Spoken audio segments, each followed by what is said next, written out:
ஜெய் ஸ்ரீராம். ஓம் நமக் சிவாய. அனைவருக்கும் என்னுடைய அன்பான காலை வணக்கத்தை தெரிவித்துக் கொள்கின்றேன். I take this opportunity to seek the blessings of our elders, Param Pujya Swamijis who are sitting here and guiding us, and also the wonderful delegates who are part of this very unique Temple Connect program. At the outset, I take the opportunity to thank and express my heartfelt appreciation for the chairman of this convention, Prasad Ladji, and the founder was instrumental behind making this convention, an event where the whole of Bharat is assembled in Tirupati today, Girish Kulkarni ji. Ladies and gentlemen, brothers and sisters, I am very happy and very delighted. Temple Connect program last year in Varanasi and this year in Tirupati is able to bring our Swamijis, our Adinams, our Gurus, one end. At the other end, very, very young, enthusiastic people. Nowhere I've seen a gathering in which youngsters are present, very passionately. They want to take the temple economics to a different level. Make sure Sanatana Dharma keeps prospering. And at the same time, rediscover what we have lost and bring those things to the mainstream. At the same time, on the other end, we have our elders who are guiding us, helping us to rediscover what we have lost over the last 250 years, trying to bring it back to the mainstream. That is why this gathering is very unique.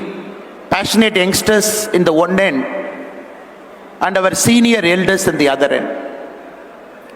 If you look at many of the global cities, if we take last 1,000 years, the cities which were present 1,000 years before, cities which are present now, many cities have vanished. Cities which have withstood 1,000 years, even now, which are centers of civilization. If we take cities like Varanasi, cities like Madurai, cities like Ujjain, cities like Pushkar, if we take some of the cities, very clearly we can find cities which stood withstand the ravages of time, which are standing for the last 1,000 years. Very clearly we can connect all those cities are temple cities. Only temple cities are eternal cities. They're there for a long, long time. Other day I was reading an article by a temple researcher called Sandeep Singh ji. I think today or tomorrow is also talking here. He has gone through some of the American cities. Cities like Detroit around World War II, which were the cradles of automobile manufacturing. It lost 25% of its population between 2000 and 2010. Those cities are fast coming down. At one point of time, big cities. Even now in India, some cities are called Detroit of India. If you go to Coimbatore, a city in which I am living now, they say Coimbatore is Detroit of South India. But if you look at the status of Detroit, it is fast vanishing. Cities like Atlantic City, which is known for its gambling and which is known for its entertainment industry, it is one of the top 10 dying cities in US. It is the 9th out of 10 dying city. So cities which made a name in some sector, some industry, it is all fast going down. But cities which are eternal are our cities in which a temple is a fulcrum of that city. Very clearly from history we can understand. That is why this convention is very important, because we are trying to find a common denominator that is connecting all the temple cities. We are using the word called temple economics. We have heard a lot of economic theory. What is the temple economics? How can temple be the fulcrum of generating economic activity around that area, and more importantly, drive Bharat's growth? We are standing in this very, very holy Tirupati. We are all sitting at the feet of Lord Venkateshwara. This is not a very ordinary temple, not a very ordinary city. This temple is alone worth, if Tirupati Devasthanam is listing in the Indian stock market, its valuation will be 2.5 lakh crore. That will be the valuation of the Tirupati temple. And people have calculated the valuation by using smart metrics. This temple has got close to 10 tons of gold in the bank, 2.5 tons of gold as ornaments, 16,000 crore as bank deposit, 960 properties across India, Bharat. If somebody is doing a smart valuation, it comes to close to 2.5 lakh crore as market cap. To compare Tirupati Devasthanam to some of the large multinational companies in the world, a company like Nestle, a multinational company more than 100 years old, Nestle is around 2,10,000 crore market cap. If you look some of the big oil companies in India like ONGC, it is around 1.6 lakh crore. Maybe there is something right Tirupati has done. There is something right that is happening in the Tirupati Devasthanam, which was formed by an act in 1932, which underwent some changes. There is a semblance of government control. At the same time, there is a freedom and autonomy also in the board, which has made Tirupati to be a temple in the last 100 years, especially after 1932, to reach this position, to reach this preeminent position. Nowhere in the world we can boast these numbers. Vatican City has seen 90 lakh people visiting it last year. Mecca, Saudi Arabia, 2 crore visited. The city where we are now, Tirupati, it had 3 crore people visiting it last year. One temple, one city had 3 crore people. Again, if somebody is getting into the economics behind Tirupati, of course temple is big. Of course Lord Venkateshwara is blessing us. There is a big market cap. There is a huge amount of money. Whether it is trickling down, Harvard has done a study understanding with respect to Tirupati, what is the market forces that is shaping up the city. If somebody has got the time, if you are looking at the Tirupati city per se, the employment that is getting generated, 38% of employment in Tirupati city is more on the trade, and transportation. It is all linked to the temple economy. 19% is closely linked to food manufacturing, value addition in the food industry. Everything, if you see, this temple, the whole district, the whole ecosystem around this place is connected to the offerings and service of God, which creates millions and millions of employment generation. Unfortunately, in our country after 1947, for a long time the Marxist concept of history, it always felt temples are a waste. It always felt temples are a wastage because some old kings who did not have any job, just to create labor and employment, they built temples.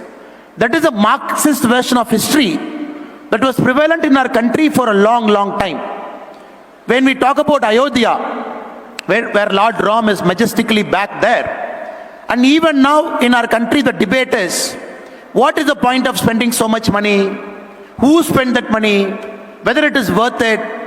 In states like Tamil Nadu, even people sitting in government will say, government of India is wasting so much money in Ayodhya. That is the narrative they try to set. But for common people like you and me, we understand what Ayodhya is trying to do. 85,000 crore investment going to happen in the next 10 years. Crores of people visiting. The kind of economic activity Ayodhya is generating, it is going to have a trickle-down economics to the last person. The person who is involved in the flower business, the person who is assembling the flower, right from agarbatti, right from the puja saman, right from the manufacturing.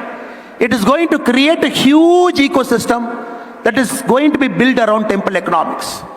The last 10 years we can confidently say, from Kasi to Ujjain to Ayodhya to Puri Jagannathar. Now if you look at all the places with the modernization, the money that is getting invested, we are seeing straight away a 20% jump of tourists who want to go there. That is very, very important in our country. We are seeing this rebirth of temple economics. We are seeing this rebirth of common people going to a center of worship, which was standing there for 1,000 years. But maybe in the last 250 years, they never had the opportunity to go and see this pristine place. Now, since it is happening, a new kind of market forces operate. If we wait for another 5-10 years, we can clearly bring out papers. On Kashi Vishwanath temple, we can clearly bring out papers to say what the temple is, how many people visited, the trickle-down economics, how many people getting benefited, the total footfall. Again for temple in Ujjayi we can bring, again for Ayodhya we can bring, again for Puri Jagannathar temple we can bring. That is why I am very happy. This convention is acting as a catalyst, bringing all the eminent people across India, ideating, generating knowledge, trying to create a common platform where all of us together we can come, we can talk about how in the future temple can drive the economics of Bharat 25 years from now. Because I'm very, very confident Bharat has got 35 lakh temples, big and small. If I'm talking about my own state, Tamil Nadu has got 79,000 temples, 44,121 temples are under the direct control of HR&CE. We have 604 temples that are more than 1,000 years old. But the temples in Tamil Nadu are entirely different story. If anybody is having an interest, if they try to understand what is happening in Tamil Nadu, what is happening in temples in Tamil Nadu, HR&CE, it is all in shambles. 604 temples more than 1,000 years old, but many people might not even know the names of more than 10. HR&CE, which came in 1925, the current Dravidian party, the previous Avatar Justice Party, the only aim was to throttle. The only aim was to take the spiritual base out of Tamil Nadu. Right from 1926, the first act, the major act which came in 1951. If you look at this whole story, it is a story, a classical story, which will tell us how not to manage and run a temple. A beautiful state, a spiritual state like Tamil Nadu, where the state government has appointed endowment officers illegally, EOs, who control even our puja should be done, who control right up to the puja articles purchase, who without any training try to repair temples which are 1,000 years old by a cement and mortar without even having an idea the kind of damage they are doing to a historic place. Now, in Tamil Nadu, over the last 2-3 years, there is a lot of fight happening. There is an awakening that is happening where BJP, the party to which I belong to, we are very clear. Come 2026, one of our central manifesto point, when the NDA and BJP will come to power, day one, we will remove HR&CE Act from Tamil Nadu. All the temples of our state will get freed. Because we are very clear, we are not mentioning this as a political slogan. The reason we are mentioning this is because we have data to back it up. 1986, when the HR&CE department published its first policy paper, it had 5,25,000 acres of land under its control. Can you believe? A state which has got thousands of temples, where 44,000 temples are under the direct control of HR&CE. The total acreage they were managing in 1986 is 5,25,000 acres. 10 years later, when they published the second policy paper in 1996, they lost 60,000 acres. Nobody knew what happened to that 60,000 acres because it all went in encroachment. After that, they stopped publishing policy papers.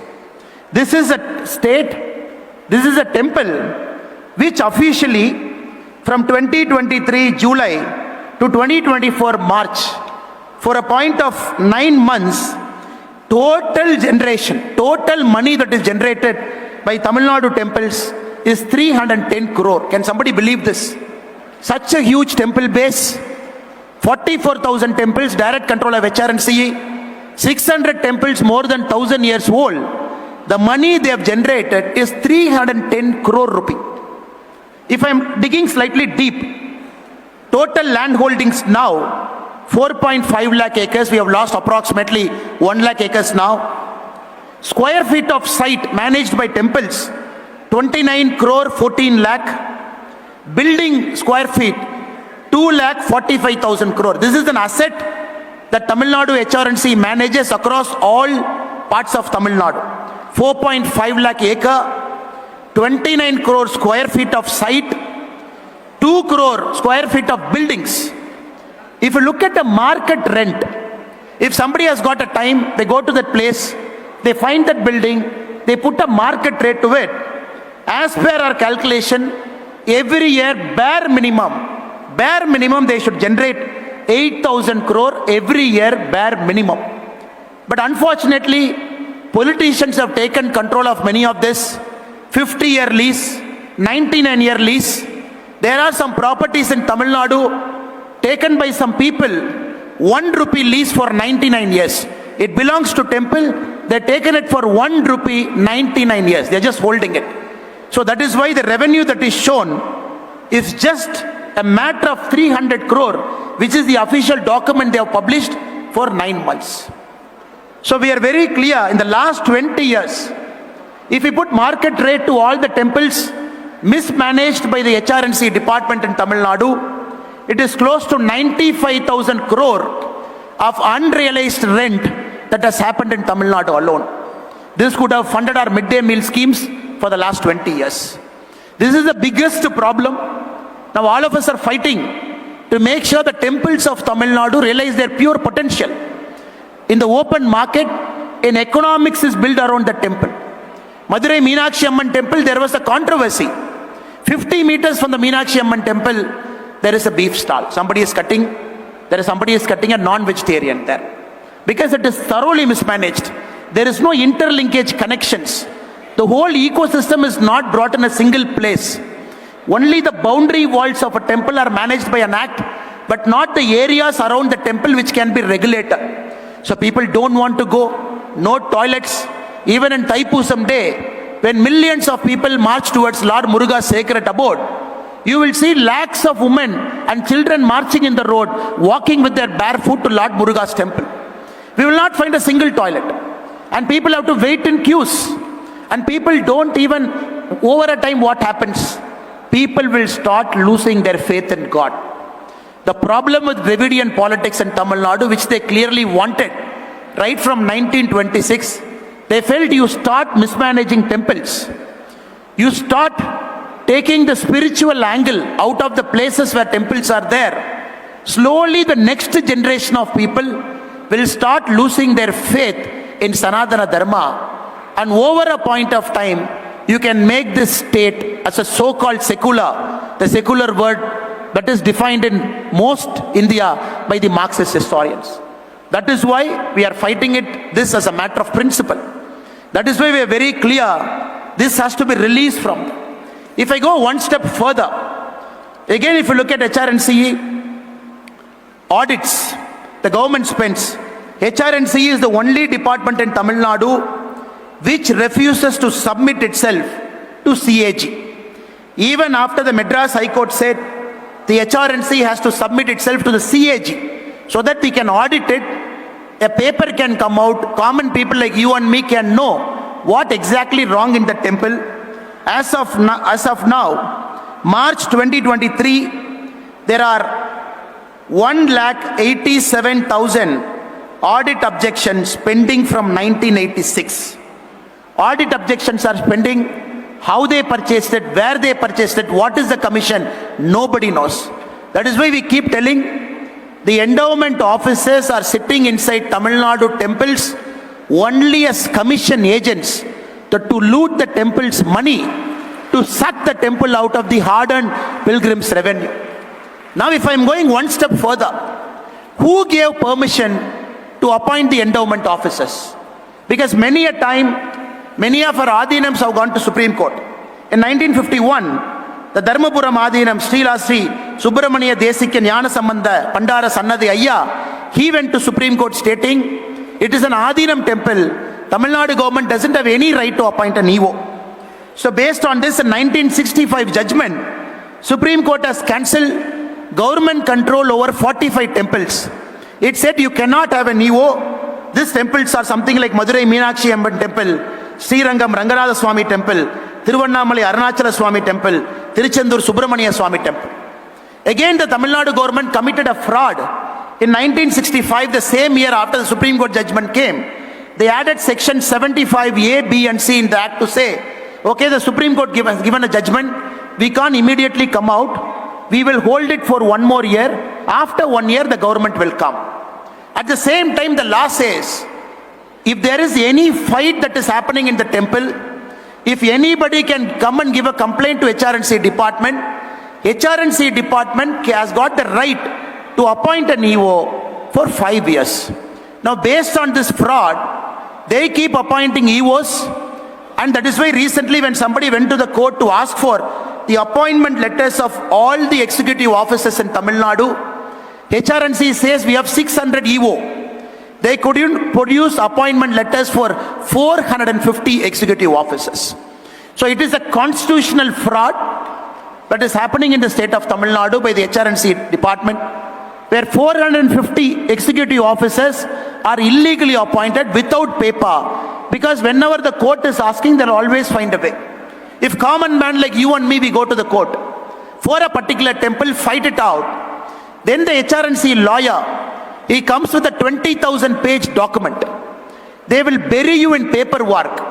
A common man, a temple administrator, a private temple guy, an adinam has to fight it again and again and again. It will drag for 1, 2, 3, 4, 5, 6, 10 years. That is why many of the temples in Tamil Nadu are dragged in court cases where the HRNC has buried them in pages and pages of documents. So though it is an opportunity for me in this platform to talk about the vision that we have for Tamil Nadu, at the same time I'm talking about the lacuna and the problems that the state is currently having. That is why we are very, very clear. Day one, when Lord Venkateshwara gives us the opportunity for NDA to come to power, we want to remove this illegal act and free all the 44,121 temples free from HRNC. Then just imagine the kind of temple economics we will be able to generate. The money that temples can generate, temples with the money in Tamil Nadu, the kind of hundi collection that happens, it can run all the government schools around the temple, it can run. It can take care of all the civic infra of that particular city. It can run engineering schools. It can also run centers of excellence for science. That is the kind of revenue, even at the mismanaged level, Tamil Nadu temples are able to generate. That is why it is so heartening for us to see when there is an Ayodhya, temple economics wise, when it makes sense. When Kashi Vishwanatha temple, temple economics wise, when it makes sense. When Ujjain, temple economics wise, when it makes sense. It gives lot of confidence for a common man. Even 70, 80 years of Dravidian political brainwashing, they will get that confidence seeing every time somebody travels to Kumbh Mela. Every time they see the meticulous organization that is happening. Every time they see 60, 70 crores of people coming there, very peacefully going out. Every time when people see that, their faith on Sanatana Dharma, especially for the youngsters, will keep increasing. Because it is very important in this age and time where everything is questioned. For everything, people want a science rationality. Seeing is believing. Seeing is believing. Only when people go and see how temples are beautifully managed, no semblance of VIP control, everybody treated fairly and equally, everybody standing in the queue even for 30 minutes, but somebody not bypassing the queue simply because he's a VIP, then it reinstills a lot of faith in Sanatana Dharma that everybody is treated equally and everybody will go there equally. The second one, I think it is also important, a conscious call for Sanatana Dharma to gain more deep roots into anybody who is criticizing us. Not only we do a temple economics, but also the concept of Dharma, we bring it back. In the sense, no VIP culture. All temples should be riddled, should be free of the VIP culture that is prevalent in many of the temples, where a common man comes, waits in the queue, but there is a certain class of people who got the privilege to go there, do the darshan and come out. I think that is also something which, as a person, I believe that is very, very important for us to get connected with the youngsters so that they know everybody is treated fairly and equal. So these are the small things at a conscious level we can start doing. And more importantly, in Tamil Nadu, if you look at the age-old Dharmanomics, right from Rajaraja Cholan's period, Chola period, if I'm again going thousands of years back, right from the Brihadeeswara temple, the whole temple is not only grandly constructed, but also a system was put in place by the Cholas to make sure the temple economics goes down deep. Even for the fuel which is needed for lighting up the lamp, even for the ghee that is needed, They went to such meticulous level to decide if there is a poor family of that area, 6 sheep will be given to them, and the ghee that is coming from that sheep will be used in the temple. And once the sheep gives birth to their offspring, they have gone to that detailing to say, when somebody, after achieving 6 sheep, should gift the 7th sheep to another guy who doesn't have a sheep. To that level of detailing in Tanjavur Brigadishwara temple, if somebody has got the time to decipher the inscriptions, they have mentioned. Even for destitute women, there are clear rules written 1000 years back in our Dharmanomics, who should take care. A married woman without children, temple should take care. A person who is differently able, temple should take care. To that level of detailing, temples were acting as a centers of dharma, a bridge between the privileged and not so privileged. That point of time, we didn't have a law. It is all inscribed in stone, so that none of us can deviate from what is there. I'm very, very sure coming years, with the blessings of elders, Sanatana Dharma and Dharmanomics model from Bharat, maybe in 25 years, 50 years from now, it should go across the world as a model for equality, as a model for fraternity, as a model where people can come together. As a model, temple will be the arbiter between the haves and the have-nots. So there is no unrest in any parts of the world.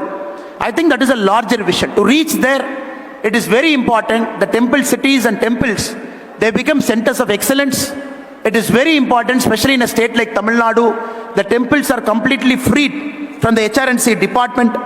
It is more important, very important, more than that, once freeing the old model in which the temples were run by a group of trustees. Now people can say, okay, you have freed it, day one. After freeing it, will it lead to more chaos? The whole idea of bringing this act, because they felt it is dominated by the priestly class. The Dravidian forces are very happy to use the word called Brahmin domination. That's how the politics of Tamil Nadu is for the last 50, 60, 70 years. They say, no, the Brahmin class will come and dominate temple. That is why in 1926 we freed. If anybody has got free time to roam around Tamil Nadu temples, we see temples, how beautifully it is structured. Different caste groups, they do puja in temple. For example, my Kuladevada temple, it is not a so-called forward caste which does puja. It is a so-called backward caste who will do a puja, and all of us will stand there and take prasad. That is there for the last 350 years. Temples are in Tamil Nadu, where a lot of our mothers and sisters, they are chief puja. It is all there for 100 of years. There are temples where our scheduled caste brothers and sisters, they are the chief pujaris in main temples, and everybody will stand in line. But somehow, in the 250 years of mischievous history, all this are undocumented. After HRNC has come, they have taken it whole, and they are trying to do a lot of nonsense. I think it is very important. We have to go back to the roots. And many temples were built by certain communities, owned by certain communities, and they had a very prescribed way. We are very clear. We have a model to run temples once we free it, and this model is based on fraternity. This model is based on equality. This model can make temple more accessible to all the people, unlock the revenue potential of all the offerings inside the temple, and more importantly, generate trickle-down economics which can go down well. So I thank the Temple Connect program for giving me an opportunity to come here and to talk about what is wrong in Tamil Nadu temples, the constitutional fraud that is happening, and the fight. Millions of people are fighting. There are people, hundreds of people who have dedicated their whole lives to take HRNC only to court. That is one side that has happened. But what is more important is the political change. The people giving their verdict to a political party to come and usher in this change. That is one part. And second, the temple economy that is happening in our country, that is creating a model for other temples to emulate. That is one part. A famous temple like here, TDD, which is a beacon of hope.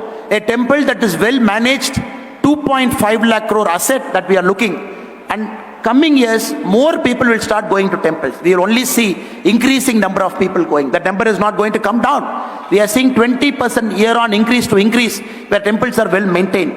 That is the only way, I believe, of uniting Bharat, not by giving fancy speeches by politicians. One temple starts opening up, people starts visiting a temple. A South Indian visiting Kashi, South Indian visiting Ayodhya, somebody from the northern part, Uttarakhand, visiting Rameshwaran temple, somebody visiting Meenakshi, somebody visiting Palani, somebody visiting all the temple. That is how always Bharat was built. People visiting temples, people forgot their language, people didn't know the difference between them. Once we start doing it and reconnecting it back, Bharat will always be connected, and I'm very sure God will give all of us an opportunity to be a part of this massive process in the future. I again take the opportunity of the organizers who are sitting here for giving me an opportunity to come and present here some humble viewpoints. I'm very, very aware this is a stage where a lot of people are doing massive work. A lot of people have done massive work. They're coming here and speaking. A small man like me who has got a vision with a team to keep bringing this changes. I also got this opportunity to present my viewpoint. I thank all of you for giving me that opportunity and for your patient listening. Thank you so much. Jai Bharat.